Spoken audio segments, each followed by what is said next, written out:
ನಮ್ಮ ಕೆಲಸನ ನಮ್ಮ ಶ್ರೀಮತಿಯವ್ರು ಲೈಕ್ ಮಾಡ್ತಾ ಇಲ್ಲ ಅಂದರೆ ಎಲ್ಲರಿಗೂ ಒಂದು ಟಿಪ್ಸ್ ಅದು ಆ್ಯಕ್ಚುಲಿ ಹೇಳಬೇಕು ಅಂದರೆ ನಿಮ್ಮ ಕೆಲಸಕ್ಕೆ ಅವ್ರನ್ನ ಹೇಳ್ಕೊಳ್ಳಿ, ಆಗ ಅವ್ರು ಲೈಕ್ ಮಾಡ್ತಾರೆ ಅಷ್ಟೇ. So 8.5 years ಸಿಂಗಾಪುರ್ಲಿದ್ದೆ. ಒಂದು ಚಿರಂಡಿ ವೀಡಿಯೋ ಮಾಡಿದೆ ನಾನು. ಅರ್ಧ ಗಂಟೆಲಿ 5 ಲಕ್ಷ ವ್ಯೂಸ್ ಹೋಗ್ಬಿಟ್ಟಿದೆ. ಅದು ಎಲ್ಲಿ ಹಿಡಿದು ನನ್ನನ್ನು ಜೈಲಿಗೆ ಹಾಕ್ಬಿಡ್ತಾರೋ ಅಂತ ಅದು ಬೇರೆ ಗಾಬರಿ ಆಗೋಯ್ತು. ಲಾಗಿಂಗ್ ಬೇರೆ ದೇಶಗಳಲ್ಲಿ ಹೋಗಿ ಡೈರೆಕ್ಟಾಗಿ ಹಿಂಗೆ ಕ್ಯಾಮ್ರಾ ಹಿಡಿಯೋದಿದೆಯಲ್ಲ, ಅದು ತುಂಬ ಕಷ್ಟ. ದುಬೈಗೆ ಹೋಗಿ ಬಂದೆ ಅಂದರೆ ನಾನೇ ಒಂದು 30-40 ಸರಿ ಮುಗಿಸ್ಕೊಂಡಿದ್ದೀನಿ ಅಲ್ಲಿ. ಮೋಟಿವೇಶನ್ ಕತೆಗಳು ಕೇಳಿದಾಗ ಅವೆಲ್ಲ ಇದನ್ನೊಂದು ಯಾವ ಥರ ಫಿಲ್ಮ್ ಮಾಡಿದ್ರೆ ಹೇಗಿರುತ್ತೆ ಅಂದ್ಬಿಟ್ಟು ನನಗೆ ಅನ್ನಿಸ್ತಾ ಇರೋದು. ಮೈಸೂರು ಆಲ್ಮೋಸ್ಟ್ ನಾನು ಸಿಂಗಾಪುರ್ ಏನಿದೆ ಆ ಫೀಲ್ನ ನಾನು ಮೈಸೂರು ಕೊಟ್ಟುಬಿಡುತ್ತೆ.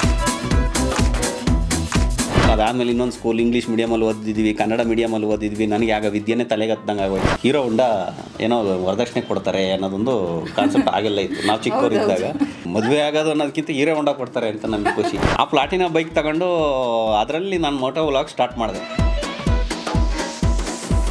ತುಂಬ ನೋವು ಕೊಟ್ಟಿರೋದು ಅಂದರೆ ನನ್ನ ಮಗಳು ಒಂದ್ಸರಿ ಹಾಸ್ಪಿಟ್ಲಿಗೆ ಅಡ್ಮಿಟ್ ಆಗಿದ್ದಿಲ್ಲ. ನಾವು ಅಳ್ತಾ ಇದ್ದೀವಿ, ಏನು ಆಗಲ್ಲ ಬಿಡಿ ಸರಿ ಹೋಗುತ್ತೆ ಅನ್ನೋದು ಆಟ ಆಡೋದು ಅದು ಕೂತ್ಕೊಂಡು. ಆ್ಯಕ್ಚುಲಿ ನನ್ನನ್ನು ನೋಡೋಕೋದ್ರೆ ಯಾವ ಟೈಪ್ ಯೂಟ್ಯೂಬರ್ ನೀನು ಯಾವ ಕ್ಯಾಟಗರಿಗೆ ಬರ್ತೀಯ ಅಂದರೆ ಯಾರು ನನಗೆ ಯಾವ ಕ್ಯಾಟಗರಿನೂ ಹೇಳೋಕ್ಕಾಗೋದೇ ಇಲ್ಲ.